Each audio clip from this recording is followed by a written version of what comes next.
Welcome back to the Political Economy Podcast. Our names are Kellin, Lee, and Alina, and today we're discussing free trade, a system that's fueled economic growth but often leaves developing nations at a disadvantage. While institutions like the IMF and WTO shape the rules, many argue that they favor the wealthiest countries. We will be discussing whether developing countries should turn to protectionism or if there's a way to make globalization work. Then we'll talk about whether it's possible to reform the international economic system to create a more balanced playing field. These two questions don't have a simple answer or conclusion because of the fact that they sit at the intersection between economics, politics, and history. So, reforming the economic system also would require confronting these different institutions that were already mentioned. And the debate over protectionism and globalization has just as many layers as this, with protectionist policies offering short term solutions, but also coming with their own risks. And at the same time, globalization often means submitting to certain global rules, which has consequences, especially when looking at developing countries. So we will be having a discussion that acknowledges both the pros and cons of each approach. So, today we're going to take a full journey through the political economy of trade. First, we'll go over the basic concepts like what the free trade and protectionism really mean and why they're both more complicated in practice than in theory. Then, we'll look at the main tools countries use to influence trade, like tariffs, quotas, and subsidies, and how these tools are not used as fairly as they might expect. After that, we'll focus on the major global institutions that regulate trade, as we've mentioned, the IMF and the WTO, and dig into how their rules have often favored the wealthiest nations. And finally, we'll wrap up by exploring possible reforms and alternative pathways, like regional cooperation and governance reforms, to build a more inclusive and fairer global economic system. Let's talk about free trade, the idea that removing barriers between countries helps everyone by encouraging specialization based on what each nation does best. In theory, it's a win win. Free trade results in more consumer choices, lower prices, and access to goods that aren't locally produced. It encourages competition, pushes companies to innovate and reduce costs, and theoretically, economic independence could reduce chances of conflict by forcing countries to work together. But in practice, it's not so simple. Wealthier nations and multinational corporations often dominate global markets, making it harder for developing countries to compete, especially in high value industries. This means that free trade tends to be more beneficial for rich countries than it is for poor countries. To understand the benefits and consequences of free trade, let's look at a general example. Free trade allows cold countries to enjoy tropical fruits all year long, something that would be impossible without global trade networks. It also offers more consumer choices and lower prices for everyday goods. But there's a flip side to this. While consumers benefit, local industries can suffer when they're forced to compete with cheaper imports. Factories that can't match lower costs shut down, leading to job losses. And for many developing nations, free trade disrupts protectionist strategies that were meant to protect and nurture local industries against foreign competition. This locks them into roles as raw material exporters instead of letting them climb the economic ladder. As a result, developing countries feel torn between embracing free trade and protectionism. So, continuing with the discussion about protectionism, it can be a very powerful tool for developing nations.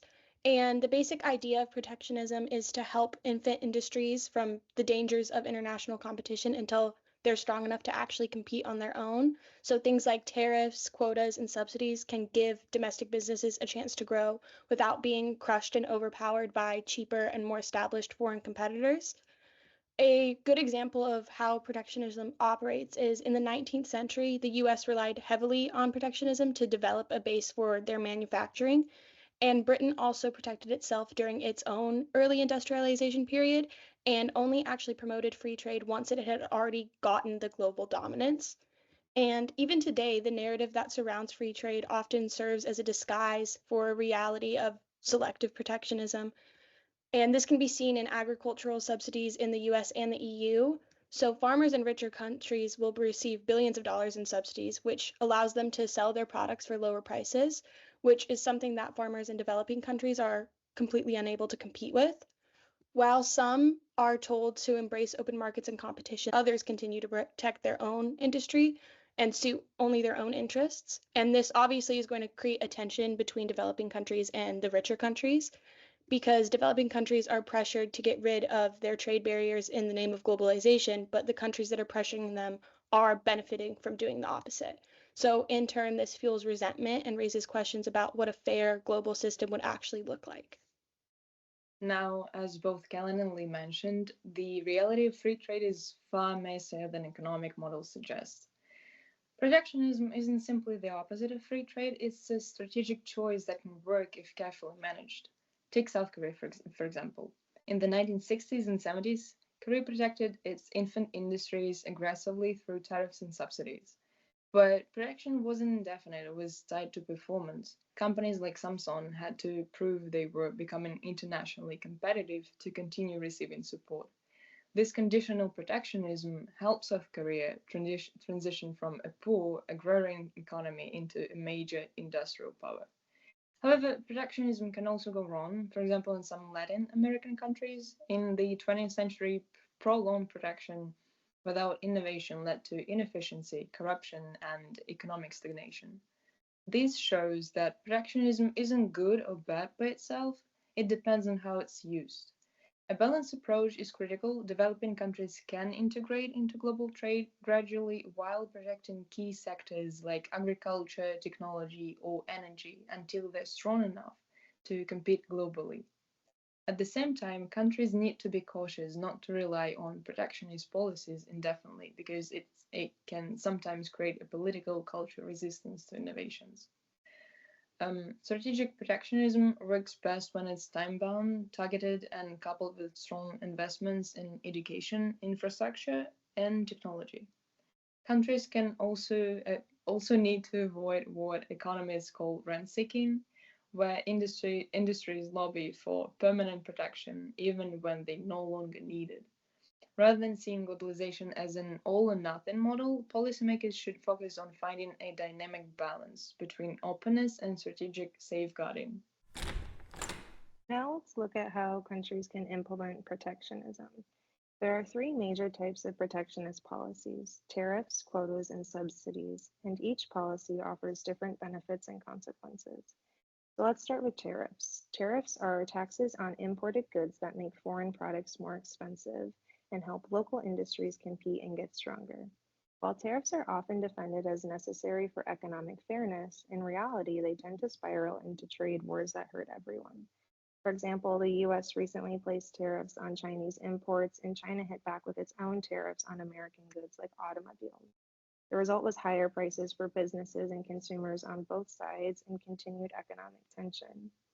Then there are quotas, which are strict limits on the amount of a specific good that can be imported into a given country.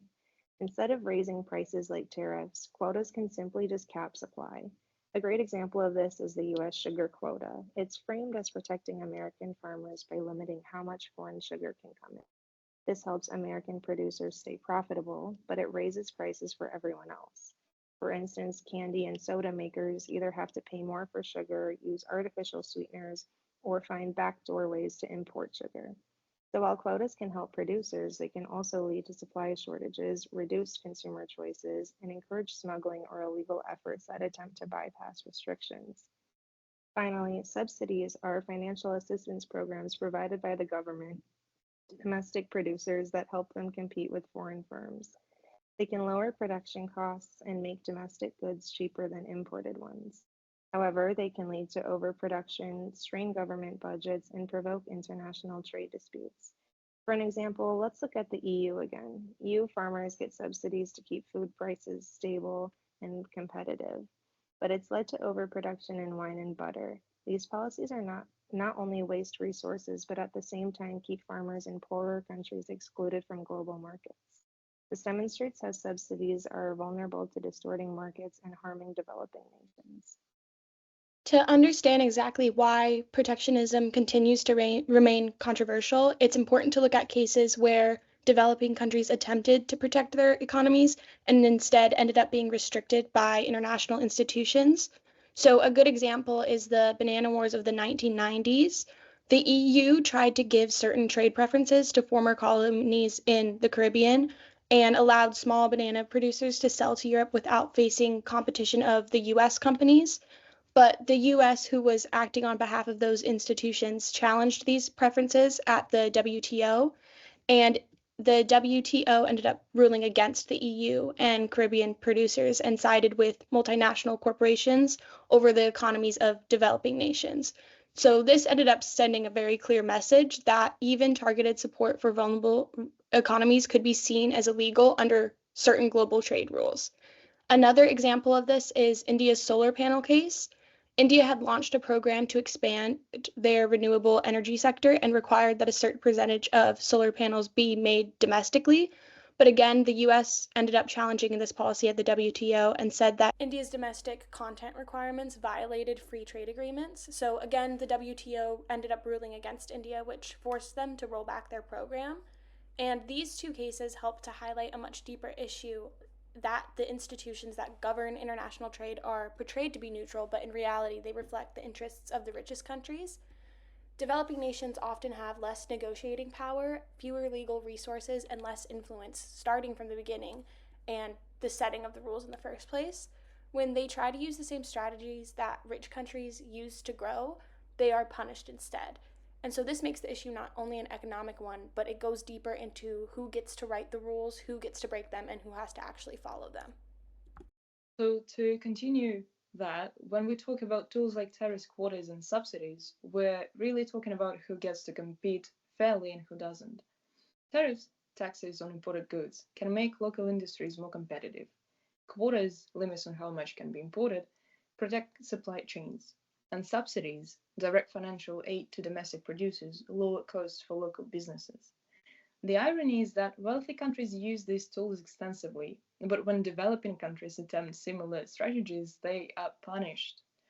And without the ability to use these tools, developing countries can't properly protect or grow their industries, leaving them trapped in low value added sectors like raw material exports. Moreover, when policy space is restricted by trade deals, it reduces countries' ability to adapt to crises, whether that's a financial collapse, a pandemic, or climate related disruptions. Real economic resilience demands the flexibility to use these tools when necessary, not just when it's politically convenient for wealthy nations. In many cases, trade tools like subsidies and tariffs are not just economic instruments, they are representations of national priorities. For example, agricultural subsidies in the EU are justified not only for economic reasons, but also for preserving rural communities and cultural traditions. Developing countries deserve the same right to design policies that protect their social, environmental, and economic goals. Without fair access to these policy tools, talk of equal competition becomes meaningless, and only entrances exist in inequalities rather than challenging them. So we've been talking a lot about the IMF and WTO, and to really understand the global economy today, we have to talk more about these institutions. The International Monetary Fund, or the IMF, was created in 1944 at the Bretton Woods Conference, a historic meeting aimed at rebuilding the global economy after World War II. Today, the IMF's main objectives are to promote financial stability, support economic growth, and encourage global trade. It monitors economies, provides loans, and offers advice, and for many conflict-ridden countries, it's been a lifeline during crises. But IMF loans often come with tough conditions. Structural adjustment programs, or SAPs, demand cuts to public spending, market liberalization, and privatization. These policies can cripple local economies instead of rebuilding them. For instance, Ghana has relied on multiple IMF loans over the decades to deal with debt, inflation, and currency instability. In 2023, the size of Ghana's debt is almost 90% of the total annual value of its economy. And the government has defaulted its loan payments, meaning it stopped making some of its payments because it couldn't afford to pay, and restructured its debts to qualify for more IMF bailouts. Similarly, Pakistan has turned to the IMF multiple times, receiving over 20 bailout agreements since the 1950s. Each time, the IMF has demanded economic reforms from Pakistan, which have often worsened its economy. Despite privatizing its state-owned enterprises between 1991 and 2015, Pakistan has been unable to solve its budget deficit or the issue of long-term growth. Finally, in 2016, the IMF approved an agreement with Egypt for a 3-year $12 billion loan under the IMF's Extended Fund Facility. These loans were intended to remedy the country's economic woes, but the agreement pushes a classic austerity-based policy which aggravates poverty and inequality in Egypt. Decisions at the IMF are heavily controlled by rich countries, with the US alone holding enough voting power to block major moves. When developing countries push back, they often find themselves trapped in debt cycles. Look at Jamaica, for example. In the 70s, Jamaica turned to IMF loans but was forced to cut public spending, remove protectionist policies, and open its markets. This led to the collapse of local industries, job losses, and a long cycle of debt because Jamaica was now taking out new loans to pay for the old ones. In the late 90s, Argentina followed IMF advice to peg its currency to the US dollar and impose austerity measures, which are policies that governments use to cut spending. When the economy slowed, these policies triggered a collapse in 2001, which caused rises in unemployment levels. So circling back to the WTO, it's important to not only look at what it is, but why so many developing nations disagree with its actions. So the WTO was created in 1995, and its purpose was to regulate international trade. And on paper, the goals of the WTO sound fair. They aim to promote free trade, resolve disputes between countries, and provide a forum for negotiation of trade agreements. But in reality, the WTO consistently favors the bigger and richer players like the US and the entirety of the EU.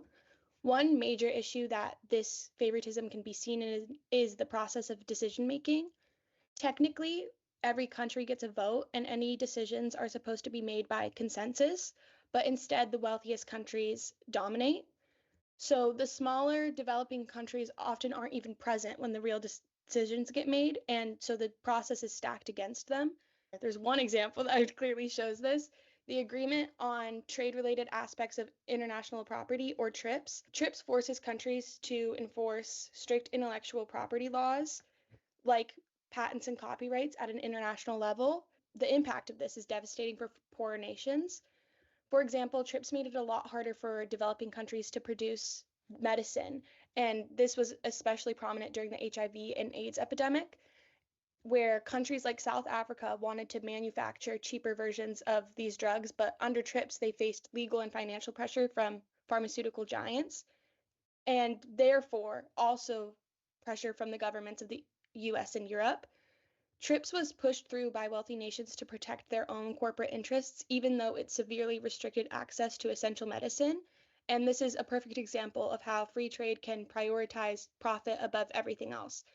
The WTO isn't just enforcing neutral rules, but rules that were largely written by and for richer countries. So this makes it harder for developing countries to use the same tools that richer countries once used to grow their own economies. Yeah, so institutions like the IMF and WTO are supposed to level the playing field, as Lee has already mentioned. But in practice, they often reinforce global inequalities. The IMF, for instance, provides emergency loans, but with strings attached, known as structural adjustment programs. These programs often force countries to liberalize trade and cut social spending quickly without considering local conditions. Voting power at the IMF, again, is based on financial contributions, meaning that the United States and Europe dominate decision making. Reforming quotas shares to better reflect the modern economy would give developing countries a stronger voice. Similarly, the WTO was designed to promote free trade, but its structure often benefits the global north rather than the whole globe. Take the Doha Development Round, which was supposed to address the needs of developing countries, and 2 decades later it's effectively stalled because wealthy nations refused to lower their agricultural subsidies while demanding open markets from the global south. A reformed WTO would implement real special and allowing poorer countries to use protective policies as stepping stones to development. Moreover, trade agreements must recognize social and environmental goals, not just market access. Unless governance structures within the IMF and WTO are democratized, they risk losing credibility, especially as emerging economies like India, Brazil, and South Africa become larger players in global trade. Reform is not just about fairness, it's also about maintaining global stability in an increasingly multipolar world. So, when it comes to navigating global trade, the key for developing countries is finding a balance between openness and protection. A strategic approach means opening up sectors where a country has a comparative advantage while protecting infant industries that need time to grow. Take Bangladesh, for example. The country has transformed its economy by focusing on its comparative advantage in the garment and textile industries. Instead of fully opening its economy at once, it protected its industries with tariffs and subsidies. By shielding local manufacturers from overwhelming foreign competition, it allowed its garment sector to grow strong. And today it's one of the world's largest apparel exporters, and the garment industry makes up 80% of Bangladesh's total exports. Vietnam also leveraged its competitive advantage in electronics. It recognized its potential for manufacturing and assembly, and it nurtured its electronics industry with investment incentives, policies, and protective measures. Over time, the support paid off. Vietnam now ranks second globally in smartphone exports and fifth in computer exports. By protecting key sectors early on and gradually integrating them into the global market, Vietnam has been able to join international trade on its own terms without surrendering its economic independence and sovereignty. The lesson here is that developing countries shouldn't fully embrace free trade without considering their own needs. Rich countries like the US and the UK historically used protectionism during their industrialization, and despite international pressure, developing countries should embrace some protectionist measures to help create new jobs and growth. But it has to be time bound to prevent industries from becoming inefficient and dependent on these policies. An important point to make concerns the reason why so many developing countries are now pushing harder for economic sovereignty. One of the reasons this might be happening is because the stakes are higher now than they have ever been historically. First, if we look at climate change, we can see this. Developing nations are hit the hardest by environmental disasters, but they do little to nothing to actually cause them. Yet, under global trade rules, it's extremely difficult for these countries to protect their local industries that could build greener and more resilient economies. And if they want to do this, they often run straight into the restrictions that the WTO has set. Another good viewpoint to see this problem from is food security. During the COVID-19 pandemic, we were able to see how fragile global supply chains actually are. Countries that rely heavily on imported foods were seen to be very vulnerable. And protecting domestic agriculture and building up local food systems are vital for basic security, but under free trade, this is seen as distorting the market. A third example is technology and how in today's world, control over technology is equivalent to controlling the future and how things play out for your country and also on an international level. But under global intellectual property rules, most of the technology infrastructure is controlled by just a small group of corporations. So without the freedom to build and adapt independently, the already vulnerable developing countries risk being permanently stuck, being dependent on these richer countries. However, resistance is starting to grow, and developing countries are beginning to no longer accept the rules that were handed to them. Certain nations are starting to push back at WTO meetings and demand real reform, and it's starting to be recognized more and more that the promises globalizations made are transactional and comes with strings attached. So real development means that these nations will have the power to set their own priorities and not just play by someone else's rules. So to kind of sum up all of these points, globalization needs a new blueprint. At the same time, economic sovereignty is the key. Food security, climate resilience, and technological autonomy must be prioritized. For example, the African Continental Free Trade Area is a promising step. By strengthening regional trade, African countries can reduce dependence on former colonial powers and negotiate as a bloc on the global stage. In a world where former WTO heads are calling for urgent reform and where global supply chains are shifting post pandemic, there is a window of opportunity to reimagine global trade and their rules in a way that values sustainability, fairness, and real development over corporate profits. So, a fair global economic system is possible, but it is going to require a shift in power. Because right now, the rules are set by wealthy nations and international institutions that don't always work to benefit developing countries. If smaller countries had more decision making power, trade agreements and policies might be more balanced. However, this would require rich countries to give up some of their influence and power, and this isn't something they're likely to do willingly. Without real redistribution of power, the system will continue to favor the interest of the most wealthy, keeping the playing field uneven across the world. Continuing this thought, protectionism is often framed negatively in mainstream economics and is seen as something that's outdated, selfish, or harmful, but in reality, it's not that simple to define. Protectionism isn't inherently bad, but whether it's good or not depends on how it's used, why it's used, and who's using it. When powerful countries use protectionism to shield monopolies or large corporation or block fair competition, then it can be destructive. But when developing countries use protectionism strategically, it can be a crucial step toward actual long-term and sustainable development. Rich countries have always practiced protectionism when it serves their own interests, and often still do today, but they call it different names, such as subsidies or quotas. So, as Kellin said, in order to make it work, there would need to be a shift in power. In short, protectionism and free trade aren't mutually exclusive. What developing countries need is the freedom to make choices that suit their specific development goals, and not to be boxed into one size fits all policies designed in Washington or Geneva.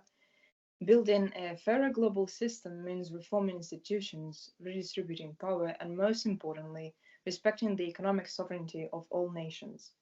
Global trade must work for all, not just for the few, if we're truly serious about sustainable shared prosperity. True economic development is about agency, having the space to set your own policies, prioritize your own sectors, and define your own future. Without rebalancing the global rules, globalization risks remaining a promise unfulfilled for much of the world. Thank you for listening. We hope you have gained a better understanding of the free trade and economic sovereignty debate, and now understand why it's so hard for developing countries to navigate the global market.